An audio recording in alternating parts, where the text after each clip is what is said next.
Velhas rotas não traçam novos caminhos. É verdade que a jornada dos novos caminhos é desafiadora, mas estando junto dos melhores parceiros, a insegurança diante do futuro se transforma em vitórias. É preciso estar ao lado de quem sabe o que fazer, como fazer e quando fazer. Ao lado de quem não tem medo de inovar e traz a tecnologia junto de si. Ao lado de quem emana confiança, transparência e credibilidade. O futuro não se escreve no singular, mas sim ao lado de parceiros de verdade. Verum Partners, Excellence as a Service. Seja muito bem-vindo, seja muito bem-vinda. Este é mais um Point of View Verum Partners. Você é nosso convidado, nossa convidada especial de hoje, para falarmos sobre o agronegócio. Vamos falar especificamente também dos setores químicos e de fertilizantes no Brasil. Este é o lançamento de mais uma publicação da Verum Partners voltada a algum setor estratégico da nossa economia, da nossa indústria. Ano passado, nós veiculamos gratuitamente 8 publicações dessas. Esse ano, voltamos com os nossos Point of Views.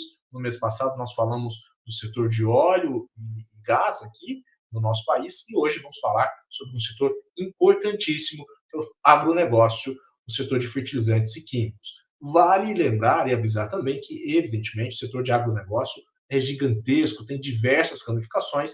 Por isso, neste Point of View, nós vamos falar especificamente dos setores de fertilizantes e de químicos relacionados ao agronegócio.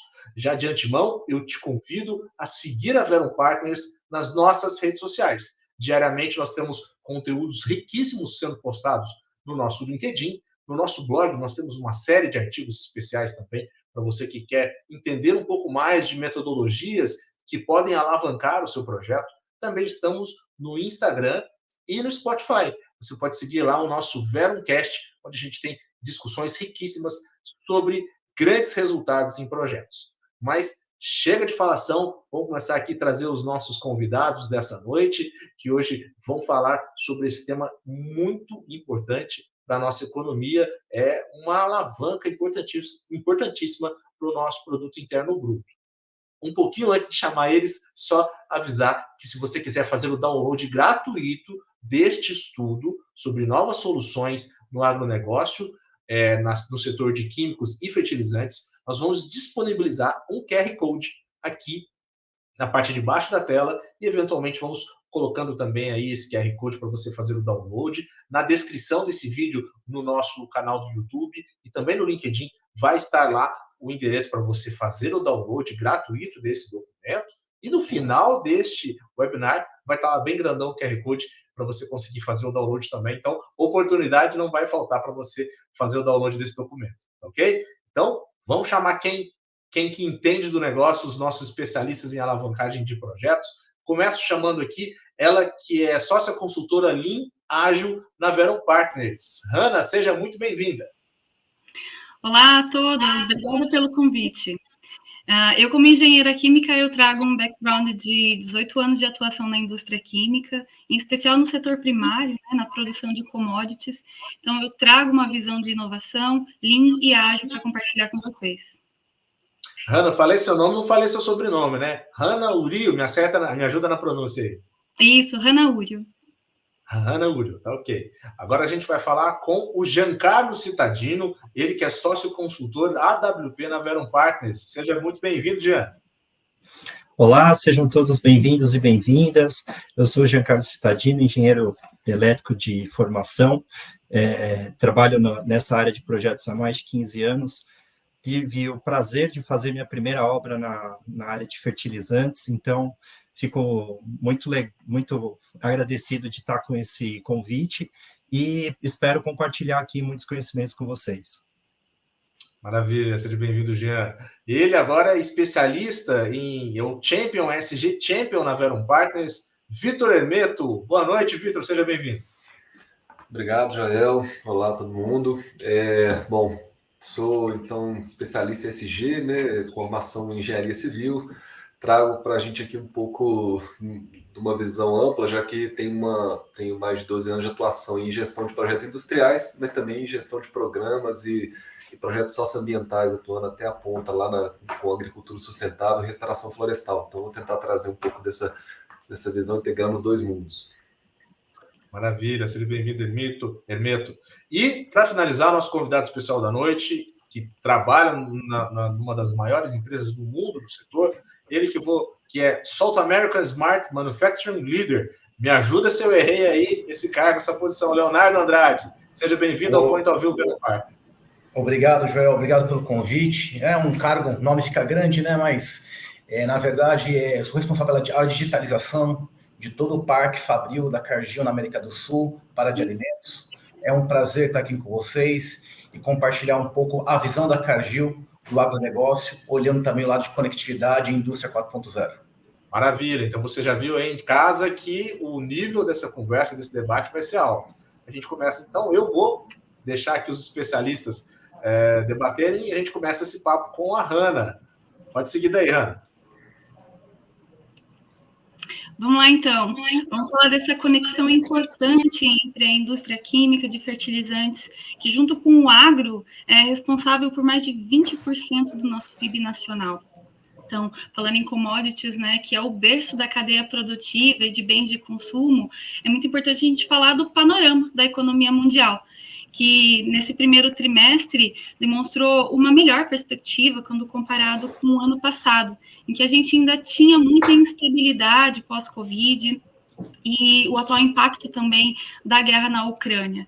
Então, esse é um cenário em que o Brasil ainda tem um agravante, né, de sofrer o impacto com algumas políticas tributárias na importação de insumos químicos e que contribuíram para um déficit recorde na balança comercial.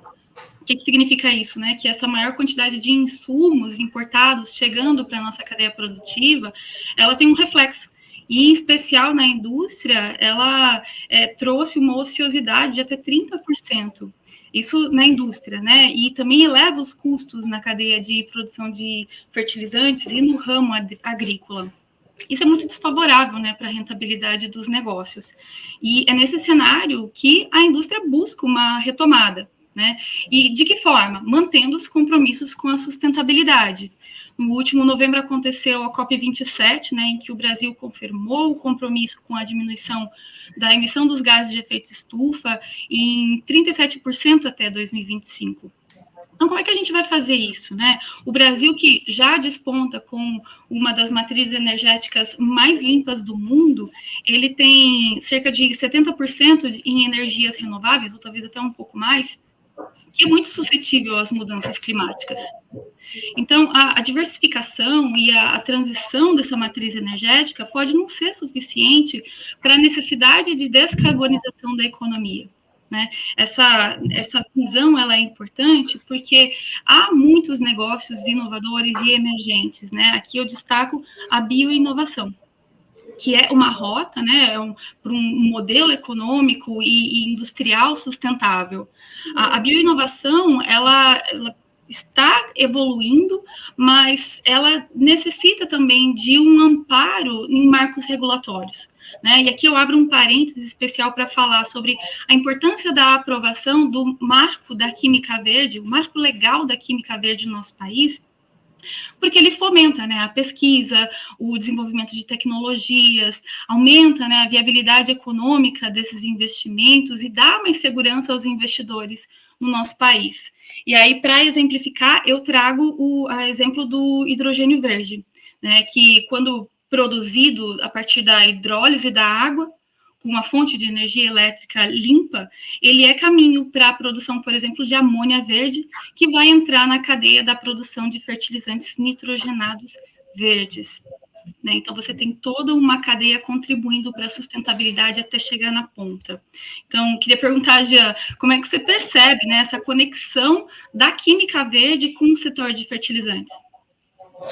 Hanna, a conexão é total, né? Porque esse também é um dos tópicos do Plano Nacional de Fertilizantes, antes, né, que é a adoção de práticas sustentáveis dentro dessa indústria. E a gente pode considerar que isso é uma produção de fertilizante verde também, né? Mas só para ajudar nesse contexto, né, o Brasil, ele é um dos maiores exportadores de alimento do mundo, né? E é em primeiro lugar em soja, açúcar, café, carne bovina e também de aves, né? E para apoiar essa produção, ele usa muito fertilizante, né? E ele é responsável por 8% do consumo global desses fertilizantes, ficando atrás só de China, Estados Unidos e Índia. E mais de 80% desses fertilizantes no país são importados, né? E aí isso mostra a nossa dependência externa, né, do mercado, que também ele é composto de poucos fornecedores e isso acaba tendo uma variação de preço, né? E isso faz com que a gente tenha uma penalização desse agricultor brasileiro que vai estar levando essa comida para o povo ou então exportando, né? Então,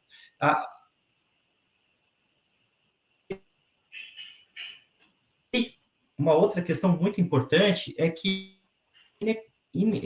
inadequação tecnológica para que esse fertilizante tenha toda a sua produtividade, né? A gente tem eficiência, às vezes, abaixo de 50%, ou seja, a gente precisa estudar aqui no Brasil uma solução para que a gente consiga ter uma maior produtividade e utilização desses fertilizantes.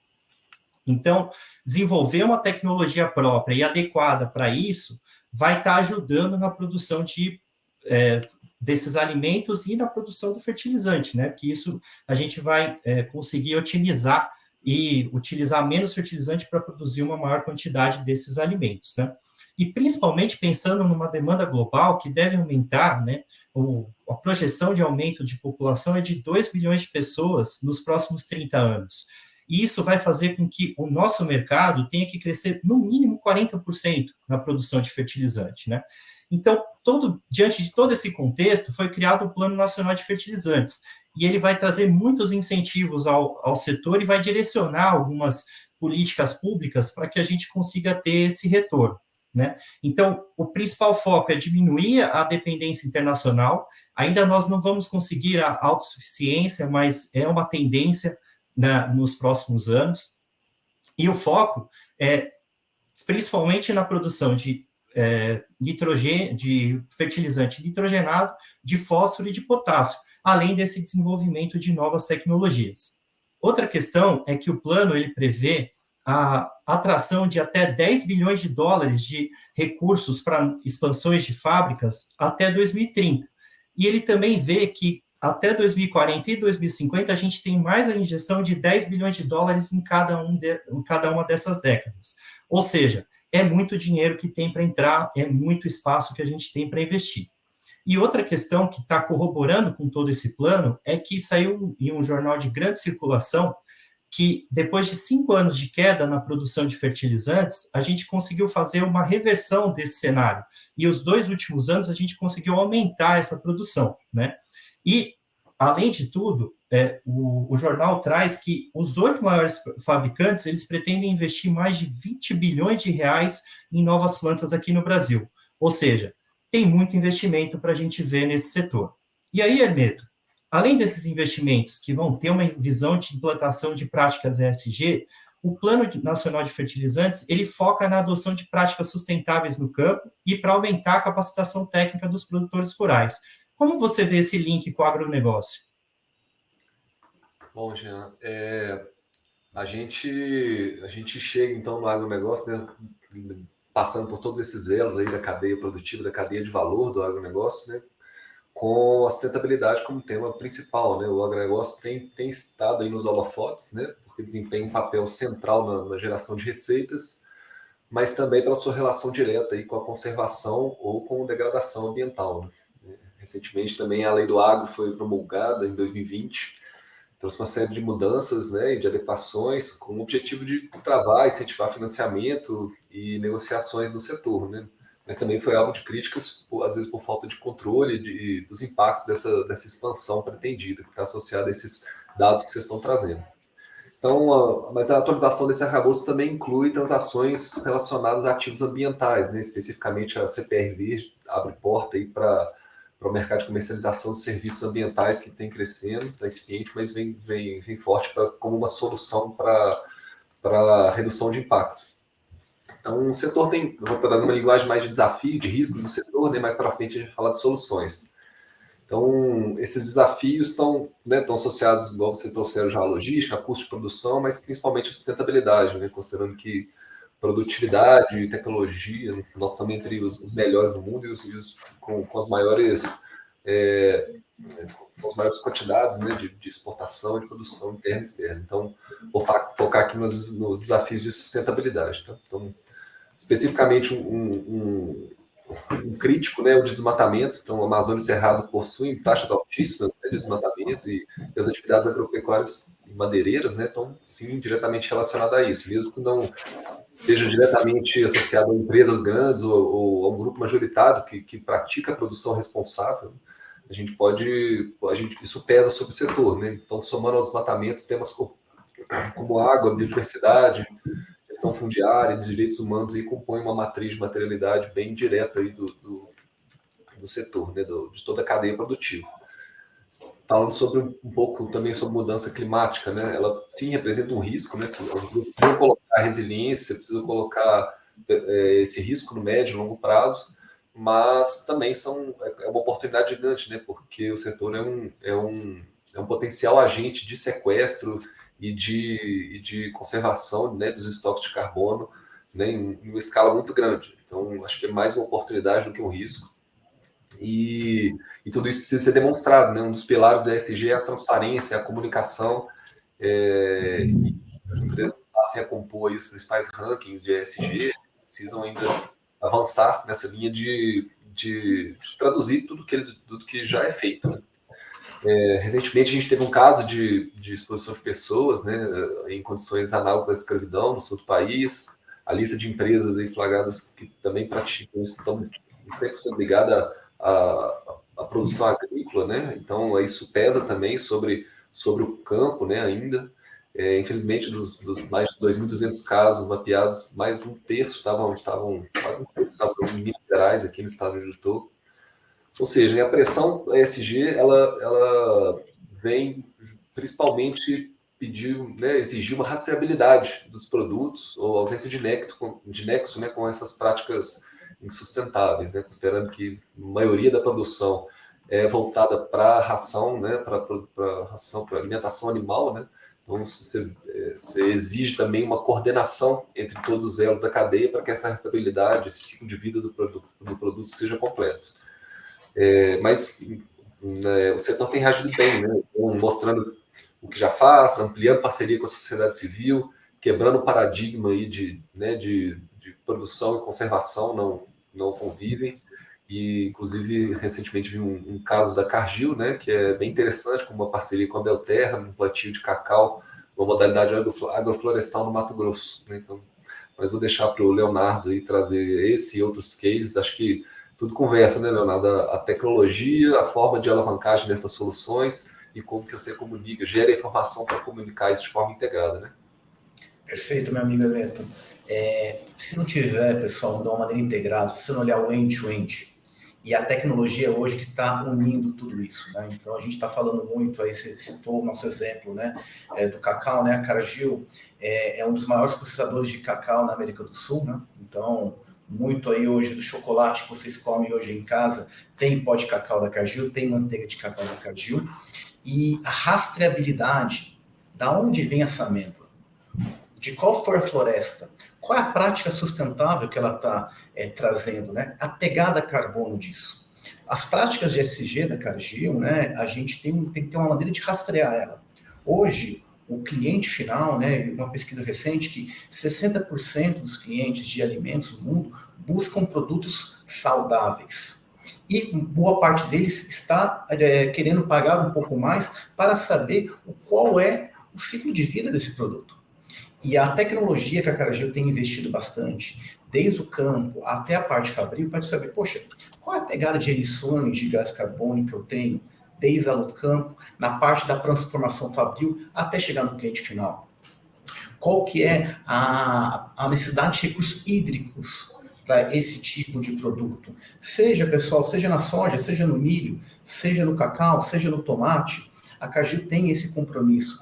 E a digitalização, através de muito sensores de IoT, que a gente fala que é o Internet of Things, né, o Internet das Coisas, sensoriamento no campo, sensoriamento nos nossos modais de transporte, até chegar à nossa fábrica. Os dados precisam cada vez mais se conversar. A gente precisa cada vez mais tirar informação dos dados. E a minha área hoje na Cargill é responsável para fazer essa integração. Olhar desde o campo até a parte de transporte, chegando dentro do perímetro da fábrica, para no final da cadeia entregar um produto de origem sustentável e com rastreabilidade. Esse é um enorme desafio.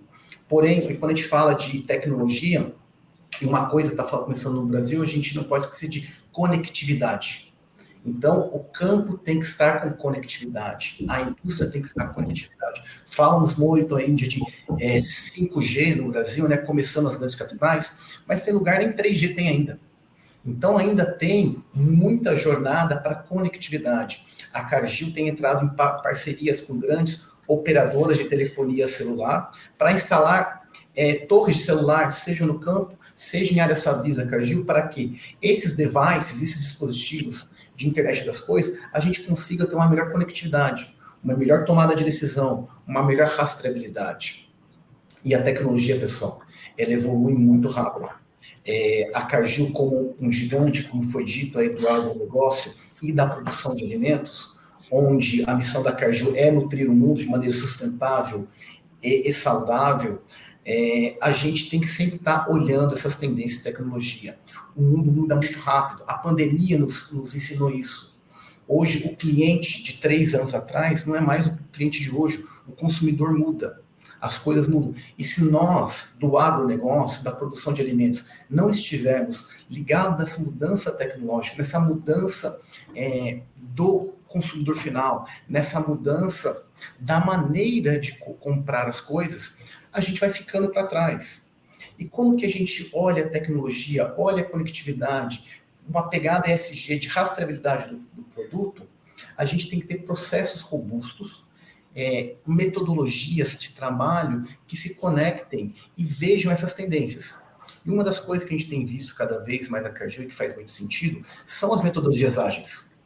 As metodologias ágeis para gerenciamento de projeto têm proporcionado a nós, da área da Cargill, de vermos tecnologias que estão se iniciando para a gente absorver o ponto da subida da tecnologia, do que você esperar uma tecnologia se estabilizar, ser provada, e quando você for se conectar a essa tecnologia, ela já está obsoleta. Então, o dinamismo da Cargill, do lado, desde a parte agrícola até a parte fabril, se a gente não olhar uma metodologia mais ágil, uma metodologia diferente, a gente vai continuar fazendo mais o mesmo. E a Cargill está rumando para esse lado mais ágil, uma metodologia muito mais bacana, que eu acho que a Verum, né, tem uma pegada bem bacana do lado da agilidade, né, Hannah? É muito interessante, Léo, você falar em agilidade de negócios, né? Porque a viabilidade técnica, né, de rotas de produção mais sustentáveis, de novas tecnologias, elas têm sido estudadas, desenvolvidas, não é de hoje, né? E muitas delas já estão, inclusive, prontas para ganhar escala. Você falou em conectividade, né? A conectividade como habilitador, como motor de crescimento. A agilidade, ela vem também nesse sentido, né? Então, estando pronto esse conceitual, né, o momento é de buscar o time to market, né, para esses novos produtos, para esses novos processos, e num mundo super instável. Então, como é que a gente compete, né? O sucesso dessa empreitada, ele reside muito da capacidade da organização de identificar a natureza dos problemas, de endereçar corretamente e de se adaptar constantemente para poder competir. É complexo? Sim. Mas essa complexidade, ela pode ser conduzida através de uma gestão integrada de portfólio, dos contratos colaborativos e da própria excelência operacional. Acho que o Jean tem outras soluções aqui que podem alavancar a vantagem competitiva dos nossos clientes. Diz aí para a gente, Jean. Com certeza, Hannah. A gente consegue trazer, né, com essa visão estratégica de portfólio, uma colocação do dinheiro e do recurso na hora certa, no momento certo, e a priorização necessária para que eu possa estar gastando esse investimento, né, e direcionando a necessidade do mercado. Outras soluções também são o FEL Ágil, que ele traz toda a robustez de uma solução FEL e consegue trazer a parte de valor incremental que o Ágil tem também, né? Então, você garante toda aquela parte de viabilidade do projeto para que todos os requisitos sejam cumpridos e que a gente consiga ter maturidade para passar para a implantação. Outra questão que na hora da implantação é possível utilizar uma engenharia digital, né? Então, você consegue utilizar os melhores processos de AWP, de BIM, de Lean, para conseguir estar fazendo a gestão desses projetos. Pensando também numa solução de planejamento de execução, ou seja, você fazer o caminho da construção, você conseguir priorizar esses pacotes é muito importante, porque você vai ter o foco na entrega, você vai ter o valor para passar para o campo para poder fazer uma gestão efetiva de materiais, uma gestão efetiva da construção propriamente dita, e chegando até a gestão do comissionamento startup, né, que vai garantir a passagem desse projeto para a operação, e aí, de fato, fazer a produção e começar as empresas a terem o dinheiro de volta, né? E pensando em solução business, o Hermeto, o que você consegue, business e ESG, o que você consegue trazer para a gente? Então, o ESG está diretamente conectado aí com performance, né, com redução de risco, com qualidade do negócio como um todo. Né? Então, você já citou um pouquinho de gestão de portfólio, né? A gente também tem dentro da Vero soluções de gestão de portfólio que agregam esses requisitos ESG, né, que consideram esses requisitos, por exemplo, com uma análise de maturidade, né, de projetos que já estão ou não aderentes aos principais padrões internacionais que as empresas aderem. Né? Então, é importante que os processos das empresas considerem ou garantam o alinhamento de todo o ciclo de vida do projeto às metas que eles assumiram. Né? Então, precisa desdobrar essa estratégia, ao desdobrar, priorizar e implementar ações que suportem não só o atingimento das metas, né, mas, igual eu comentei, mitiguem os riscos do negócio. Então, a Vero tem metodologias bem legais nesse sentido, né, já de definição, né, dos seus compromissos e de gestão de performance para o atingimento deles. Tem trabalhado também com sistemas de gestão, né, ambiental e social, exemplo trazidos pelo IFC, né, então com foco em gestão de riscos, engajamento de comunidades, prevenção e preparação para emergências, né, exige aí uma coordenação, uma gestão da informação, né, tem muita tecnologia também para garantir essa informação em tempo real. Por fim, a gente trabalha sempre com um viés de análise de retorno de investimento, né, com finanças sustentáveis e programas socioambientais, né, suportando o desenvolvimento de planos de compensação integrados, fazendo inventários, precificação de carbono, sempre construído então com essa visão financeira, né, de viabilidade. Então é importante trabalhar, identificar, né, gerir mecanismos aí de financiamento de projetos, mas também dessas ações socioambientais, às vezes potencializando investimentos em algumas áreas, em alguns territórios e gerando desenvolvimento.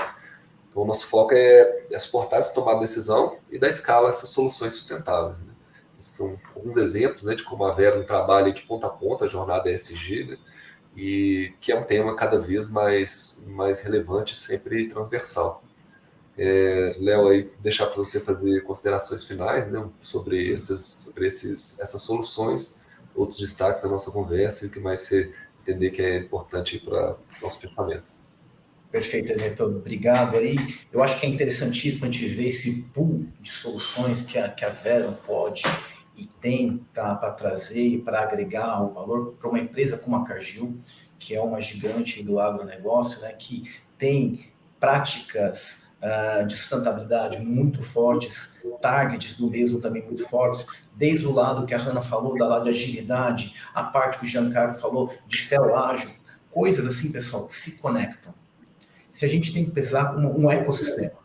E a Cargill, ela olha as coisas como um ecossistema, que envolve desde a parte da conectividade, a parte da sustentabilidade e a metodologia em torno de uma única governança. Se vocês encontrarem e trabalhar isso como um único ecossistema, onde tudo está orbitando, uma única governança, é como a gente vê sucesso. E é como a Cargill tem trabalhado. É como a Cargill tem procurado ter esse objetivo dela, que é nutrir o mundo de maneira sustentável e saudável, né?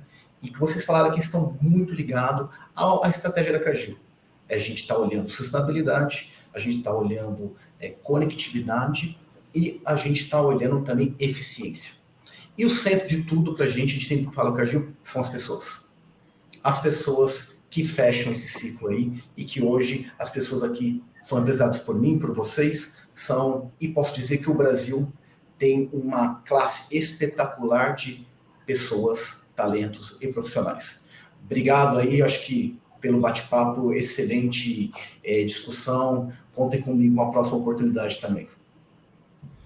Maravilha, Leonardo. Muito obrigado aí pela sua participação. E é impressionante o quanto o agro tem se movimentado na vanguarda em termos digitais, em termos de metodologias integradoras que você trouxe aí, né, Leonardo? Onde as pessoas fazem parte dessa cadeia e toda essa discussão que nós trouxemos aqui. E essas soluções nós estamos trazendo aí para você ver com muito mais detalhes no nosso documento, no nosso Point of View Verum Partners. É um documento gratuito, você pode fazer o seu download apontando aí o seu celular pelo QR Code que nós vamos exibir no final desse debate, né? E, infelizmente, nós vamos ter que encerrar, porque o nosso time box já estourou um pouquinho, mas eu queria também abrir os microfones para o Vitor Hermeto, para a Hanna Urio, para o Giancarlo Cittadino fazerem as suas considerações finais. Hermeto.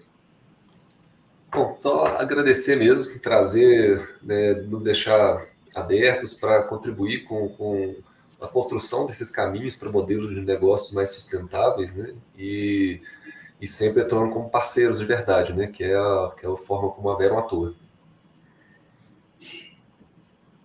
Ana? Foi uma satisfação estar com vocês aqui. É um assunto que a gente poderia explorar ainda com muito mais profundidade. Convido vocês para uma conversa, né, para a gente conseguir se conectar e realmente fazer uma parceria de verdade. Já? Muito obrigado pela oportunidade, obrigado, Hermeto, obrigado, Leonardo, obrigado, Hanna, obrigado, Joel, né? Acho que a gente está à disposição, podem fazer essas conexões no LinkedIn e só tenho a agradecer aqui por ter participado desse grande bate-papo aqui.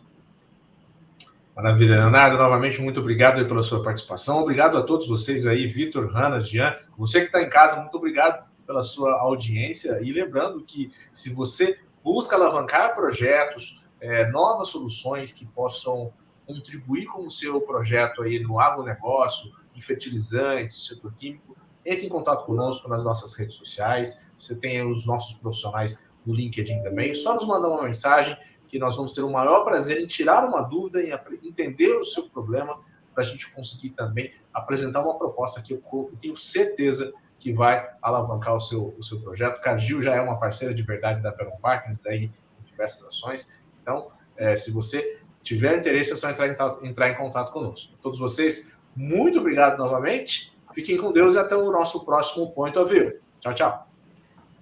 Tchau, pessoal. Um abraço. Tchau, tchau. Tchau, tchau.